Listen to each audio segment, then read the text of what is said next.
عام آدمی کو انصاف دلوانے کے لیے آپ کو کیا لگتا ہے پاکستان مسلم لیگ نون کی کیا حکمت عملی ہے، عملی اقدامات کیا ہیں؟ دیکھیں، مسلم لیگ نون نے ہمیشہ عدالتوں کو پروموٹ کیا ہے۔ سب سے بڑی بات تو یہ ہے کہ جب عدلیہ کی آزادی کی جنگ چل رہی تھی تو نواز شریف صاحب بنفس نفیس اس ریلی کو لیڈ کر رہے تھے اور گجرانوالہ تک پہنچے تو وہ عدلیہ بحال ہو گئی تھی۔ تو اس طرح سے نواز شریف صاحب نے یا مسلم لیگ نون کا جیسے نام لیا ہے تو انہوں نے ایک اچھی پیش رفت کی سیاسی استحکام کے لیے اور سیاسی کرائسس کو روکنے کے لیے، اور کرائسس رک بھی گئے۔ تو انہوں نے اپنی پوری ساخت، نواز شریف صاحب نے، مسلم لیگ نون نے جو سیاسی ساخت تھی وہ ساری داؤ پہ لگا دی اور ریاست پاکستان کے لیے، صرف اور صرف ریاست پاکستان کے لیے انہوں نے یہ قربانی دی اور اقتدار سنبھالا، اور اس اقتدار میں انہوں نے آگے لے کے چلے اور ملک دیوالیے سے بچ گیا۔ اور آج یہ صورتحال ہے کہ آج پوری دنیا پاکستان میں آ رہی ہے، لیکن آج میں سمجھتا ہوں کہ اس وقت جو ہمارے آرمی چیف ہیں سید عاصم منیر صاحب، جتنے بھی پاکستان میں آرمی چیف آئے ہیں ان کے مقابلے میں یہ شعوری طور پہ بہتر پرفارم کر رہے ہیں۔ السلام علیکم ناظرین، میں ہوں رخمہ عرفان ملک۔ 360 ڈیجیٹل کے اس پلیٹ فارم سے آپ کو خوش آمدید کہنا چاہوں گی۔ ملک کی موجودہ سیاسی صورتحال، اس وقت جو ایک پولیٹیکل انریسٹ چل رہا ہے، اس میں مسلم لیگ نون حکومت کا کیا کردار ہے اور دیگر موضوعات پر آج ہم بات کرنے جا رہے ہیں۔ میرے ساتھ اس پوڈ کاسٹ کا حصہ ہیں پاکستان مسلم لیگ نون لائرز فورم پنجاب کے پریزیڈنٹ رانا ظفر اقبال صاحب۔ ظفر صاحب، بہت شکریہ آپ کے وقت کا۔ سب سے پہلے تو میں آپ سے یہ جاننا چاہوں گی کہ موجودہ سیاسی بحران کو دیکھیں، ایک جو پولیٹیکل انریسٹ پایا جا رہا ہے، اس میں آپ مسلم لیگ نون کے کردار کو اور مسلم لیگ نون کی جو اسٹریٹجی ہے اس انریسٹ سے نبردآسماں ہونے کے لیے، اس کو آپ کیسے دیکھتے ہیں؟ بسم اللہ الرحمن الرحیم۔ میڈم بہت شکریہ، آج آپ نے مجھے بلایا، عزت دی اس پروگرام میں۔ یہ بہت اہم کوشچن ہے۔ آج پاکستان کا سب سے بڑا کوشچن یہ ہے کہ پاکستان میں جو بحران ہے، اسپیشلی سیاسی بحران، یہ کیوں ہے اور کیسے پیدا ہوا، اس کے بینیفیشری کون ہیں، اور اس میں مسلم لیگ نون کا کردار کیا رہا ہے اور کیا کردار ہوگا۔ تو یہ جو بحران ہے یہ ایک بحران نہیں ہے، یہ صرف سیاسی بحران نہیں ہے، اس میں جوڈیشری کا بحران بھی ہے، اس میں اداروں کے معاملات کا بحران بھی ہے، اس میں معیشت کا بہت بڑا بحران بھی ہے، اس میں ثقافتی معاملات کا بحران بھی ہے، اس میں سماجی ایشوز کا بحران بھی ہے، اس میں ایجوکیشن کا بحران بھی ہے، یوتھ کے بحران بھی ہیں، اور اسی طرح خواتین کے معاملات کے حوالے سے بھی دیکھیں تو بہت سارے معاملات چل رہے ہیں۔ تو یہ سارے بحران اکٹھے ہو کے سیاسی بحران پیدا کر دیتے ہیں، اور سیاسی بحران جو اس وقت ہے وہ اپنے بہت نقطۂ عروج پہ پہنچ چکا ہے۔ اب اس کا وقت آ گیا ہے کہ وہ ہر صورت میں سیٹل ہو۔ تو سیاسی بحران کے حوالے سے اگر آپ دیکھیں تو سیاسی بحران کی تاریخ ہم کہاں سے شروع کریں؟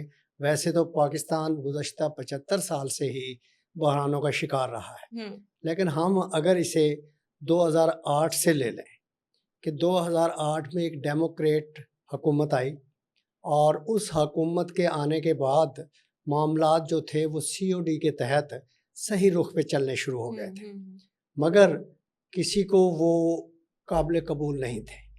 جو پاکستان دشمن قوتیں ہیں، چاہے وہ باہر بیٹھی ہیں چاہے وہ اندر بیٹھی ہیں، انہیں یہ قابل قبول کسی صورت میں نہیں تھا کہ پاکستان کے اندر سیاسی جماعتیں ایک پیج پہ آ جائیں اور سیاسی جماعتیں آپس میں ایک معاہدہ کر لیں، ایک میثاق جمہوریت بنا لیں، اور اس میثاق جمہوریت کی روشنی میں وہ ان سارے جو ماضی کے تجربات ہیں ان سب کو مد نظر رکھتے ہوئے ایک بہتر فیوچر دیں۔ اور اس کا نتیجہ یہ نکلا کہ میاں نواز شریف صاحب، محترمہ بے نظیر بھٹو شہید، ان دونوں نے لیڈ کیا اور باقی تمام سیاسی جماعتوں نے بھی ان کا ساتھ دیا، اور میثاق جمہوریت بن گیا، جس میں طے پا گیا کہ جمہوریت کی بالادستی ہوگی، اور جمہوری معاملات، جمہوری اداروں کی فوقیت ہوگی، ذاتی رنج، اناد، مفاد یہ پس پش ڈال دیا۔ نتیجہ یہ ہوا کہ 2008 میں ایک حکومت بنی پیپلز پارٹی کی مرکز میں، پنجاب میں مسلم لیگ مسلم نون لیگ کی. نون کی بنی. تو میں دعوے سے یہ بات کہتا ہوں کہ 2008 سے 2018 تک پنجاب کے وزیر اعلیٰ رہے شہباز شریف صاحب، موجودہ وزیر اعظم.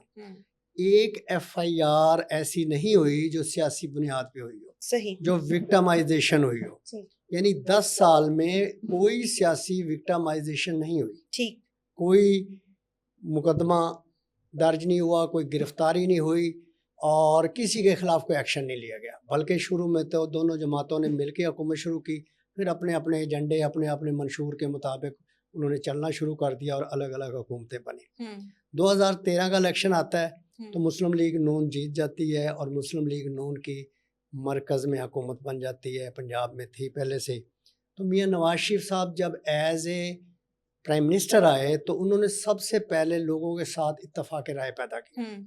وہ خود چل کے عمران خان کے گھر گئے بنی گالا میں، جہاں پر ان سے ان کے مطالبات پوچھے، جس میں انہوں نے جو آج عوامی مطالبات کی بات کرتے ہیں، انہوں نے کہا کہ میرے بنی گالا کی روڈ بنا دیں، یہ اس پہ مجھے آنے جانے میں دقت ہوتی ہے.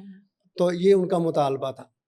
تو اس طرح سے نواز شریف صاحب نے یا مسلم لیگ نون کا جیسے نام لیا ہے تو انہوں نے ایک اچھی پیش رفت کی سیاسی استحکام کے لیے اور سیاسی کرائسس کو روکنے کے لیے، اور کرائسس رک بھی گئے. مگر پھر کچھ ایسا ہوا کہ اس وقت کے کچھ لوگوں کو یہ چیزیں پسند نہ آئی، اور اس وقت اسمبلی میں موجود تھی پی ٹی آئی 35 سیٹوں کے ساتھ، اور یہ بہت بڑی اپوزیشن تھی ان کی. مگر انہوں نے اپوزیشن کا رول، کیونکہ بیسیکلی وہ سیاسی مائنڈ سیٹ نہیں ہے، بیسیکلی اس میں انتشار ہے، اور انتشار کے تھرو لوگوں کو وہ اٹریکٹ کرتے ہیں اور وہ کر کے، اور اس سے وہ عدم استحکام پیدا کر کے اپنے مفادات لینا چاہتے ہیں، جو بھی ان کا ٹارگٹ ہے. تو اس 35 پنکچر کا بہانہ بنایا گیا اس وقت. انہوں نے بعد میں جب انہوں نے کہا نجم سیٹھی صاحب کو کہ میں نے تو سیاسی سٹنٹ کے طور پہ یہ کہا تھا، تو یہ سیاسی بحران کی ابتدا ہوئی جو گزشتہ 10 سال میں بحران آئے. اس سٹنٹ کے طور پہ انہوں نے ایک لندن پلان بنایا. یہ صرف سیاسی استحکام اور میثاق جمہوریت کو توڑنے کے لیے اس کے مقابلے میں کھڑی کی گئی ایک قوت تھی، جو ایک منفی قوت تھی. تو ڈاکٹر طاہر القادری صاحب اور عمران خان صاحب نے، سیاسی کزنز جو تھے، انہوں نے وہ ایشو لے کے چلے، اور ایک ایسی گورنمنٹ جو سی پیک لے کے آ رہی تھی، جو اس وقت 40 بلین سے 50 بلین کا چائنا کا سی پیک تھا، جو آج تک کمپلیٹ ہو چکا ہوتا اور لوگوں تک اس کے جو فائدے ہیں، ثمرات ہیں، پہنچ چکے ہوتے. تو انہوں نے اس کو ڈی اسٹیبلائز کیا، ڈی ٹریک کیا، اور چائنا کے صدر کا دورہ تھا، کتنا اہم دورہ تھا، اس کو سبوتاج کیا، اور وہاں پر 126 دن کا دھرنا دے دیا، قبریں کھود دیں، کفن پہن لی. وہی ہماری ریاست ہے، سب سے مقدم ریاست ہے جی. ریاست ہے تو سب لوگ ہیں، صحیح. ریاست نہیں ہے تو نہ یہ قومیت ہے، نہ لوگوں کا کوئی کی شناخت ہے. پھر سوری، تو یہ جو ہے ریاست ہی بنیادی ایلیمنٹ ہے، ریاست ہی بنیادی چیز ہے. ریاست پاکستان کے ساتھ جڑے ہوئے باقی چیزیں ہیں، ان میں جب ریاست کے اندر، اور ریاست کا مفاد کس بات میں تھا کہ چائنا کا صدر آتا، پرتپاک استقبال ہوتا، اور وہ جو ایجنڈا تھا اس پہ عمل درآمد شروع ہو جاتا. جتنی جلدی عمل درآمد شروع ہوتا اس سے روزگار نکلتا، غریب لوگوں کو مزدوری. دیکھیں موٹر وے بنتی، اور موٹر وے کے سائڈوں پہ جو انڈسٹریل ایریا تھے، اسٹیٹس تھیں، وہ بنتی، اور یہ گوادر تک چلی جاتی، اور گوادر کی بندرگاہ آج وہاں پہ رونق لگی ہوتی، بزنس ہوتا، روزگار ہوتا. جو یہ سلسلہ چل رہا ہے رک جاتا، کیونکہ ہمیشہ جب عدم استحکام آتا ہے اس کی ایک سب سے بڑی وجہ معیشت ہوتی ہے، روزگار ہوتا ہے. بے روزگاری میں لوگ فرسٹریٹ ہوتے ہیں، اور فرسٹریٹ ہو کے وہ پھر جو انتشار پھیلا سکتے ہیں، جو وہ کر سکتے ہیں کرتے ہیں. تو اس طرح سے یہ بحران اس وقت شروع ہوا. اس میں کچھ لوگ ہیں جن کے نام لیتے بھی ہیں لوگ اور نہیں بھی، جس میں جنرل شجاع پاشا صاحب تھے، ظہیر الاسلام صاحب تھے. ان پہ لوگ بلیم کرتے ہیں کہ انہوں نے یہ سارا پلان کیا، لیکن اس کا ملک کو نقصان ہوا. اس کو سیاسی زندگی جو پاکستان کی سیاسی زندگی ہے اس کو نقصان ہوا، اور اس 126 دن کے دھرنے کے بعد ایک بہت دیکھیں روزانہ کی بنیاد پہ معیشت کا نقصان ہوتا ہے، اور آج کی دنیا میں سب سے بڑی طاقت جو ہے وہ معیشت ہے۔ اگر معیشت مضبوط ہے تو پھر آپ کا ملک مضبوط ہے، آپ کے افراد مضبوط ہیں، آپ کی فرسٹریشن نہیں ہے۔ تو اس لیے اس وقت یہ شروع ہوا، پھر انہوں نے وہ بھی اس سے بھی نواز شریف صاحب نے ملک کو نکال دیا، اور ایک بہت بڑا کرائسس تھا اس وقت بجلی کا، جو لوگوں کو فرسٹریٹ کر رہا تھا، بے چینی پیدا کر رہا تھا۔ تو وہ بجلی کے ایجنڈے پہ نواز شریف صاحب نے دن رات کام کیا، اور وہ ضرورت سے زیادہ بجلی انہوں نے پیدا کر لی۔ اور اس پہ بلکہ مرحوم ڈاکٹر عامر لیاقت نے ایک دفعہ کہا تھا کہ اگر انہوں نے بجلی پوری کر دی نواز شریف صاحب نے تو 25 سال تک عوام ان کا ساتھ دے گی۔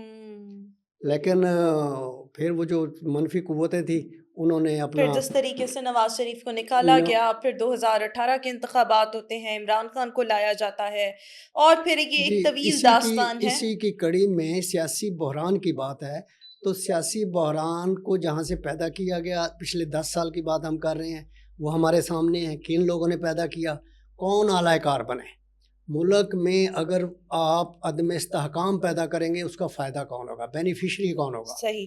دیکھیں ایک طرح سے اس کے بینیفیشری، سب سے بڑا بینیفیشری اس کا انڈیا ہے، صحیح، جو ہمارا دشمن ہے۔ اس کے علاوہ بھی وہ ملک اسرائیل بھی اس کا بینیفیشری ہے، کیونکہ ہم کمزور ہوتے ہیں۔ پاکستان ایک ایٹمی قوت ہے، ایٹمی قوت جب کمزور ہوگی تو، اور مسلمانوں میں واحد ایٹمی قوت ہے، تو اس کا سب سے بڑا بینیفیشری جو ہوگا، ہمارے ملک دشمن عناصر بھی ہیں۔ اگر فارن پالیسی میں دیکھیں تو انڈیا ہمارا دشمن ہے، اسرائیل ہمارا دشمن ہے۔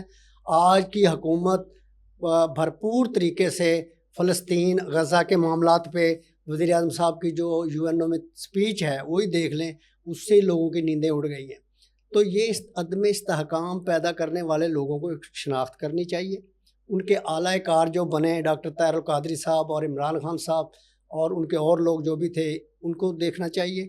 اس کے بعد 18 میں جب نواز شریف صاحب کو اس وقت کے آرمی چیف صاحب اور باجوہ صاحب اور ثاقب نثار صاحب نے جس طرح سے انہیں آؤٹ کیا، اور ایک عجیب سے فیصلے میں جسے سپریم کورٹ نے انڈو کر دیا، انہیں باہر نکال دیا، اور وہ ترقی کی جو 90 کی ڈگری پہ ترقی پاکستان کی جا رہی تھی وہ ایک دم سے ترقی معکوس بن گئی۔ لیکن یہ آپ نے تمام بتا دیا کہ پولیٹیکل انریسٹ کی ابتدا کہاں سے ہوئی، لیکن اس کے بعد ابھی تک یہ پولیٹیکل انریسٹ ابھی بھی ہم دیکھتے ہیں کسی نہ کسی صورت میں۔ ابھی بھی پاکستان تحریک انصاف، کیونکہ ان کو لگتا ہے کہ اگر ہم اقتدار میں نہیں ہے تو جو اقتدار میں حکومت ہے اس کا مینڈیٹ جعلی ہے، وہ ٹھیک سے کام نہیں کر رہی۔ اگر ہم ہوں تو ہم زیادہ بہتر طریقے سے کام کریں۔ آرمی چیف وہ محب وطن ہے جو ان کا ساتھ دے، عدلیہ وہ بہترین ہے یا وہ انصاف والی ہے جو ان کے حق میں فیصلے دے۔ تو پاکستان تحریک انصاف کا ایک یہ مائنڈ سیٹ ہے، لیکن پولیٹیکل انریسٹ ابھی بھی ہم دیکھتے ہیں۔ ابھی جو 26 نومبر کا جو 25 نومبر کا دھرنا، یہ احتجاج تھا جو کہ 26 تک گیا، اور پھر 26 کی رات کو جو کریک ڈاؤن ہوا، آپ کو کیا لگتا ہے سیاسی استحکام کیسے ممکن ہے؟ دیکھیں یہ کنٹینیوٹی ہے 2014 کے دھرنے، ٹھیک ہے۔ مئی 2013 میں نواز شریف صاحب نے حکومت بنائی، جنوری 2014 میں ایگزیکٹ 6-7 مہینے بعد عمران خان نے اناؤنس کر دیا کہ ہم حکومت کو نہیں چلنے دیں گے۔ صحیح، کوئی جواز نہیں تھا، ان کے پاس 35 سیٹیں تھیں۔ اگر وہ کہتے ہیں 35 سیٹیں ہماری انہوں نے لے لی، اگر وہ 35 سیٹیں اور بھی ان کو مل جاتی پھر بھی ان کی 70 سیٹیں ہوتی تھی، پھر بھی ان کی حکومت نہیں بنتی تھی۔ صحیح، ان کا جواز نہیں تھا کہ وہ بڑے بڑے دھرنے دیتے، معاشی طور پہ ملک کو تباہ کرتے، سیاسی طور پہ بھی تباہ کرتے، اور جو سسٹم ایک آگے بڑھ رہا تھا اس کو رکاوٹ، ہرڈل بنتے۔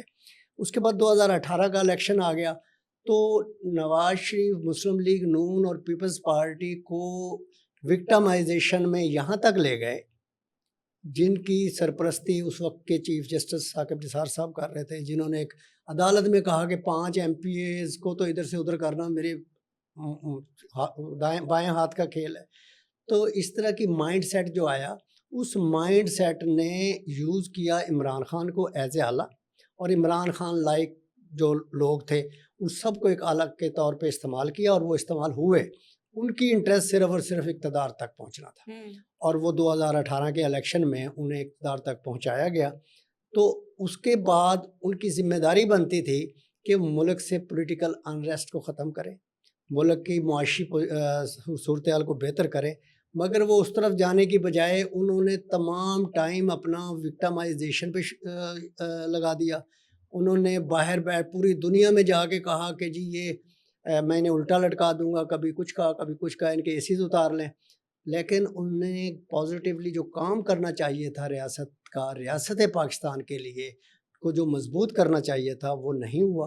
اور جب ریاست پاکستان کمزور ہوگی تو سیاسی عدم استحکام ضرور ہوگا، سیاسی بحران بھی ہوگا، جوڈیشری کا بحران بھی ہوگا، معاشی بحران بھی ہوگا، ثقافتی اور دیگر بحران بھی ہوں گے. اور یوتھ کے لیے ایک فرسٹریشن پیدا ہو گئی، خواتین کے لیے ایک فرسٹریشن پیدا ہو گئی. انہوں نے اس ڈگر پہ لگا دیا. تو 18 سے لے کے اور 22 تک وہ اس کو پیک پہ لے گئے، اور معیشت جو ہے وہ دیوالیہ ہونے کی باتیں شروع ہو گئی. جب ملک دیوالیہ ہو رہے ہوتے ہیں تو ان کا سیاسی استحکام نہیں ہوتا، تو وہ بحران در بحران پیدا ہو جاتے ہیں. تو اس وقت جو پارلیمنٹ تھی، پارلیمنٹ نے اس میں جو ایم این ایز تھے انہوں نے بہتر سوچا اور انہوں نے فیصلہ کیا کہ عمران خان کے خلاف عدم اعتماد لایا جائے.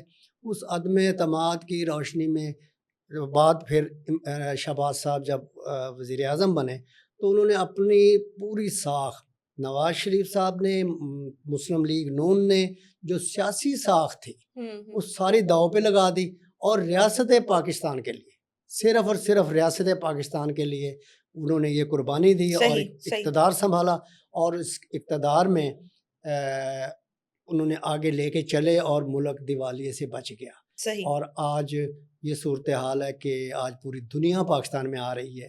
اور پھر دیکھیں جو بحران پیدا کرنے والی قوتیں وہ آج بھی آرام سے نہیں بیٹھی. انہوں نے جب ملائیشیا کے وزیر اعظم آئے تو انہوں نے اسلام آباد میں دھرنے کا اناؤنس کر دیا، بلکہ وہاں دے دیا، وہاں پہ پورے بلاکیج ہو گیا اور بہت لوگوں کو پریشان. سمٹ تھا تبھی. اچھا، اب جب سمٹ آئی پھر انہوں نے یہی کیا. اس کے بعد اب بیلاروس کے صدر آئے، پھر انہوں نے اتنا بڑا وہ کر دیا، حالانکہ 80 لوگوں کا وفد لے کے آئے وہ صدر اور بے شمار معاہدات ہوئے. پاکستان کی جو ریاست ہے وہ ایک طرح سے بہت کروشل ہے اور دوسری طرف سے بہت رچ ہے. جب اس میں تھوڑا سا اگر وقت ہو، جب پاکستان بنایا گیا تو پاکستان دشمنز نے ہمارا بہت سا جو علاقہ ہمیں پنجاب سے ملنا تھا وہ کاٹ لیا.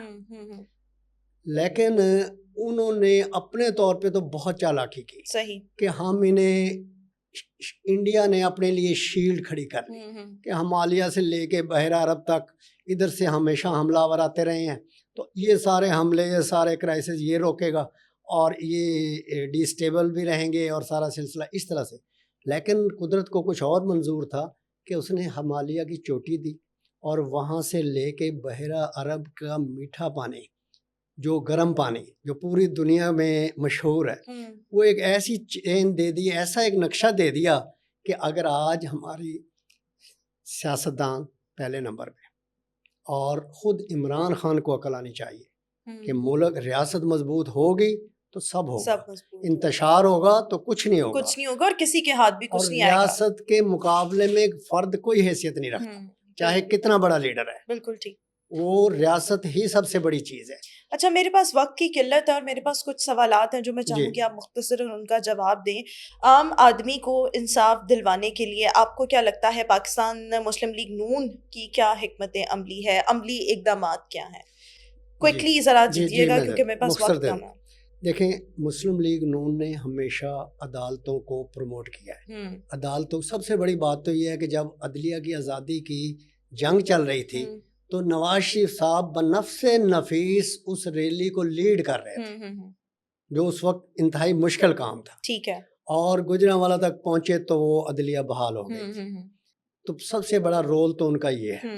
دوسرا، عدلیہ پہ اعتماد اور عدلیہ پہ وہ جو عزت احترام ہے جو عدلیہ کا، اس کے حوالے سے دیکھیں تو نواز شریف صاحب کے خلاف جو فیصلہ آیا تو وہ لندن میں بیٹھے تھے اپنی بیمار بیوی اور بیٹی کے ساتھ. انہوں نے فیصلے کو آنر کرتے ہوئے بیمار بیوی کو چھوڑ کے اور بیٹی کا ہاتھ پکڑ کے اور یہاں آئے اور آگے اپنی گرفتاری پیش کر دی. انہوں نے عدالت کے حکم کو تسلیم کیا انہوں نے عدالتوں کے خلاف کوئی اس قسم کے زبان بھی استعمال نہیں کی، ماں سوائے یہ کہ جب کچھ جج صاحبان اوپنلی ایسا کام کریں، عدالتوں میں بیٹھ کے بات کریں، تو ان کو ان کی نشاندہی کے حد تک. ادروائز مسلم لیگ پوری کی پوری نے اپنے مقدمات عدالتوں میں لڑے، اور اس دوران میں بالکل کوئی دھینگا مشتی نہیں کی، کوئی توڑ پھوڑ نہیں کی. 200 کے قریب پیشیاں نواز شریف صاحب نے اٹینڈ کی. مریم بی بی نے کوئی 150 پونے 200 کی، 150 کے قریب کی. میں الحمدللہ ساری پیشیوں میں ماں سے 5-10 پیشیوں کے میں ان کے ساتھ موجود تھا. تو انہوں نے عدالت میں بھی کبھی بات نہیں کرنے دیتے تھے، تو ڈیکورم رکھتے تھے. دوسرا، عوام کے لیے مسلم لیگ نے کیا کیا؟ مسلم لیگ کے دور حکومت میں خواتین کے پروٹیکشن اور خواتین کے بینیفٹس کے بہت سے قانون پاس ہوئے. خواتین کے لیے، یوتھ کے لیے قوانین پاس ہوئے، منورٹی کے لیے قوانین پاس ہوئے، وکلا پروٹیکشن کے لیے قوانین پاس ہوئے. جو قانون سازی ہے وہ مسلم لیگ نون کے دور میں ہمیشہ ہوئی ہے، جس سے اور قانون کو اپ گریڈ کرنے میں مسلم لیگ نے ہمیشہ مثبت کردار ادا کیا. اس کے بعد آ جائیں فیسیلیٹیشن کے حوالے سے، مسلم لیگ کی حکومت نے جوڈیشری کو ان کی ضرورت کے مطابق ہمیشہ فنڈز دستیاب کیے. اس کے بعد جو لوکل لیول پہ دیکھیں، پورے پنجاب میں 10 سالوں میں شہباز شریف صاحب نے جوڈیشل کمپلیکس بنائے. چھوٹے سے چھوٹے شہر میں آپ جائیں، آپ کو بڑے زبردست قسم کے وہ جوڈیشل کمپلیکس ملیں گے، نئی بلڈنگیں تمام فیسلٹیز کے ساتھ.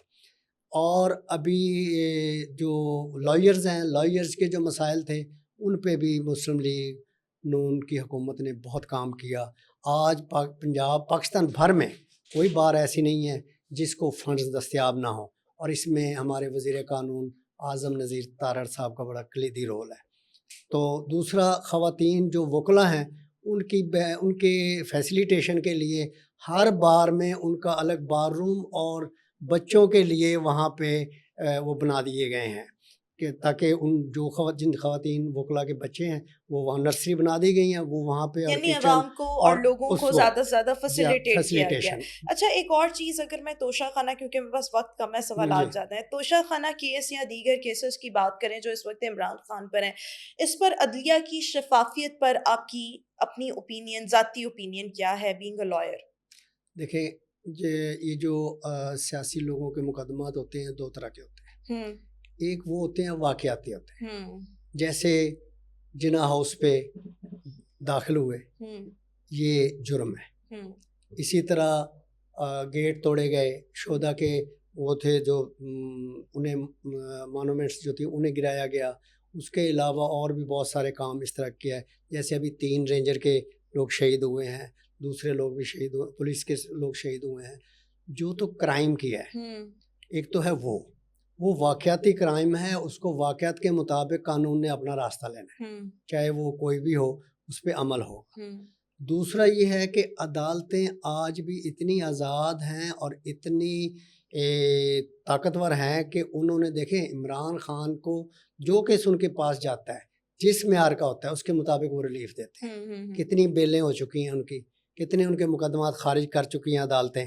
تو ایک واقعہ ہوتا ہے، اس کو رپورٹ کرنا ایڈمنسٹریشن کی، پراسیکیوشن کی ذمہ داری ہے.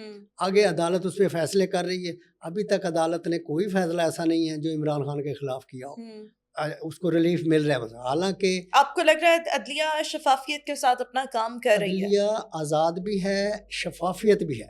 صحیح. عدلیہ میں دیکھیں، اگر شفافیت نہ ہوتی اور آزاد نہ ہوتے تو بشرا بی بی باہر ہوتی، یا وہ ان کے اور ساتھی باہر ہوتے. تو یہ بھی تو کہا جاتا ہے نا کہ اسٹیبلشمنٹ کے ساتھ ڈیل کی وجہ سے، یعنی عدلیہ پر بھی ایک دباؤ شاید کبھی نہ کبھی اسٹیبلشمنٹ کا آتا ہے، عدلیہ اس کے دباؤ میں آ جاتی ہے. دیکھیں، عدلیہ پاکستان جیسے غریب ملک دنیا میں جتنے بھی ہیں ان میں اسٹیبلشمنٹ جو ہے یا فوج جو ہے ان کا رول بہت زیادہ بڑھ جاتا ہے. انہیں ایک تو بیرونی لوگ جب کمزور ہوتے ہیں آپ، تو ہمسائے بیرونی لوگ دخل دیتے ہیں، چاہے غریب کا گھر ہو تو وہاں بھی دخل دیتے ہیں، اور اگر ملک ہو تو وہاں بھی دخل دیتے ہیں. ایک تو ہمارا سسٹم چونکہ معاشی طور پہ مستحکم نہیں ہو سکا. 1998 میں ہم نے ایٹمی دھماکہ کیا جس کے بدلے میں ہمیں بہت بڑی سزا دی جا رہی تھی.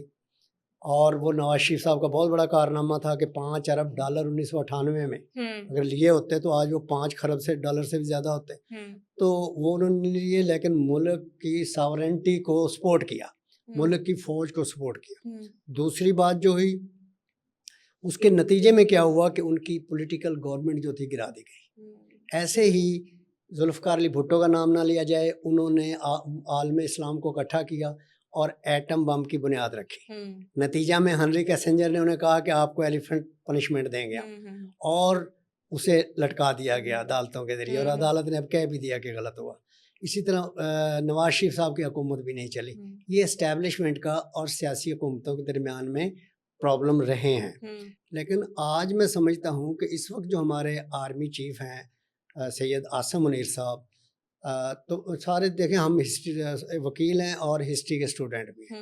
جتنے بھی پاکستان میں آرمی چیف آئے ہیں ان کے مقابلے میں یہ شعوری طور پہ بہتر پرفارم کر رہے ہیں. صحیح. دیکھیں انہوں نے خارجہ پالیسی کو اتنا اچھا ساتھ سپورٹ کر دیا, وزیر اعظم کے راستے میں رکاوٹیں لگانے کی بجائے ان کو سپورٹ اتنی دے دی کہ پوری دنیا کے لوگ آپ کے پاس آ رہے ہیں. آپ کو کرائسس آ گئے تھے, دوست ملکوں نے آپ کو سپورٹ کیا ہے. اس میں وزیر اعظم, سیاسی حکومت اور ہمارے ادارے, فوجی حکومت, فوجی ادارے, فوجی قیادت, یہ مل کے, بلکہ چاروں فوجی جرنیل, ایئر مارشل ہوں یا ایڈمرل ہوں یا چیف, ان سب نے مل کے یہ حکومت کے ساتھ مل کے, اور چونکہ وزیر اعظم بھی ایک ٹیلنٹڈ آدمی ہے, اور اسی طرح وزیر اعلیٰ پنجاب کے کام کو اگر نہ ڈسکس کیا جائے تو انہوں نے بھی سیاسی بحران دور کرنے کے لیے اتنے زیادہ پروجیکٹ شروع کر دیے ہیں, یوتھ کے پروگرام شروع کر دیے ہیں, بچوں کے, چھوٹے نرسری کے بچوں کے, خواتین کے, لڑکیوں کے. بلکہ اگر میں ایک بات کہوں تو آپ بھی تائید کریں گی کہ ایمپاورمنٹ آف وومن کے لیے جو کام مریم نواز صاحبہ کر رہی ہیں وہ آج سے پہلے کسی نے نہیں کیا. انہوں نے اپنی ٹیم میں پرومیننٹ پلیس پہ ینگ کمپیٹنٹ انٹلیکچوئل خواتین کو لگایا ہے, اور ان کی پرفارمنس کسی بھی مرد سے کم نہیں, کئی گنا زیادہ ہے. اسی طرح انہوں نے یوتھ کو دیکھ لیں تو ان کی کیبنٹ میں آپ دیکھیں کہ یوتھ رانا سکندر کس مطلب انرجیٹک ہے, ملک صہیب ہیں, ایک وہ اکبر صاحب ٹرانسپورٹ کے منسٹر ہیں, اور یہ ہمارے فیصل ہیں. مطلب بہت سے منسٹرز انہوں نے یوتھ کے لگائے ہیں. اسی طرح جو خواتین ہیں وہ بھی یوتھ کی ہیں. مریم اورنگزیب صاحبہ بہت کمپیٹنٹ ہیں, پروفیشنل ہیں. اسی طرح عظمہ بخاری صاحبہ, ان کو دیکھیں, ان کا کام دیکھیں. اسی طرح کمل لیاقت ہے, رشدہ لودھی ایڈوکیٹ ہیں یہ تو, اور بھی خواتین جو ہیں ان کو ایمپاور کیا ہے. ثانیہ عاشق ینگ لڑکی, پڑھی لکھی لڑکی ہے, بڑی انرجیٹک ہے, اور یہ سب لوگوں کو انہوں نے کام پہ لگا دیا. تو خواتین کے حوالے سے empowerment of women and training of women کے حوالے سے دیکھیں, اور یوتھ کے لیے بہت سے پروجیکٹس جو ہیں وہ سٹارٹ اسی وجہ سے انہوں نے اس, اور منسٹری میں کیبنٹ میں دیکھیں آدھے سے زیادہ یوتھ ہے, اور سارے کے سارے باہر سے پڑھے ہوئے ہیں. صحیح. انٹیلیجنٹ بھی ہیں, انرجیٹک بھی ہیں, کوالیفائڈ بھی ہیں, پروفیشنل, ڈیڈیکیٹڈ بھی ہیں. تو مریم بی بی نے اس وقت جس طرح سے ٹیم بنائی ہے, وہ ٹیم انشاءاللہ وقت آنے پر آہستہ آہستہ آپ کو بہت بہتر رزلٹ دے گی, اور یہ سیاسی بحران بھی ختم ہوں گے اور عدالتی بحران بھی ختم ہوں گے انشاءاللہ. اچھا, ایک چیز اور ہے کہ آپ نے وہ ویلفیئر کی بات کی تھی نا, تو ہم نے سی ایم صاحبہ کو ایک, اور وفاقی وزیر قانون اعظم نذیر تارڑ صاحب کو ایک ریکویسٹ بھیجی ہوئی ہے فورم کی طرف سے کہ جو نوجوان وکلا رجسٹر ہوتے ہیں, جس وقت انہیں وہ لائسنس دیتے ہیں, اس کے ساتھ ایک لیپ ٹاپ, چند ضروری کتابیں, اور گریڈ 17 کے افسر کی تنخواہ کے برابر اعزازیہ دیں جو 2-3 سال تک چلے, تاکہ وہ سٹیبل ہو جائیں. وہ ان کے سامنے ہم نے بڑے زور سے چیزیں رکھی ہیں. نمبر 2, جو ینگ وکلا ہیں, ینگ جو جس دن رجسٹر ہوتا ہے, 21 سال کا 22 سال کا ایک وکیل آتا ہے, اس کو لائسنس ملتا ہے, ساتھ ہی اسے ایک لیپ ٹاپ ملے, ساتھ ہی چند بکس ملے, اور ساتھ ہی اسے گریڈ 17 کے افسر کے برابر جو ہے نا, گریڈ کے برابر اعزازیہ ملے, تاکہ وہ ایک بڑی مطلب اچھا پرفارم کر سکے اور خود کو کانفیڈنس کے ساتھ پرفارم کرے اور آگے بڑھے. دوسرا, جس طرح سے سوسائٹیز آپ کی اس کو کیا کہتے ہیں, آپ کے ادارے کے لیے سوسائٹی کا اناؤنس کیا ہے صحافیوں کے لیے, اسی طرح سپریم کورٹ میں بھی سوسائٹی دی گئی ہے, سپریم کورٹ بار کو. تو ہم پورے پنجاب کے لیے یہ ڈیمانڈ کرتے ہیں سی ایم صاحبہ سے کہ ہر بار میں وہ ایک رہائشی کالونی وکلا کو ضرور دیں. صحیح. اور دوسرا میڈیکل سہولیت پہلے ملی بھی ہوئی ہیں, شہباز صاحب دے گئے تھے, لیکن ہم چاہتے ہیں کہ انہیں بھی انہانس کریں. بالکل ٹھیک ہو گیا. بہت شکریہ رانا ظفر اقبال صاحب ہمارے ساتھ آج کے اس پوڈ کاسٹ کا حصہ تھے. ویورز اپنا فیڈ بیک ضرور دیجیے گا اور کامنٹ سیکشن میں اپنی رائے سے ضرور آگاہ کیجیے گا. آج کے اس پوڈ کاسٹ سے اتنا ہی. مجھے دیجیے اجازت. اللہ حافظ.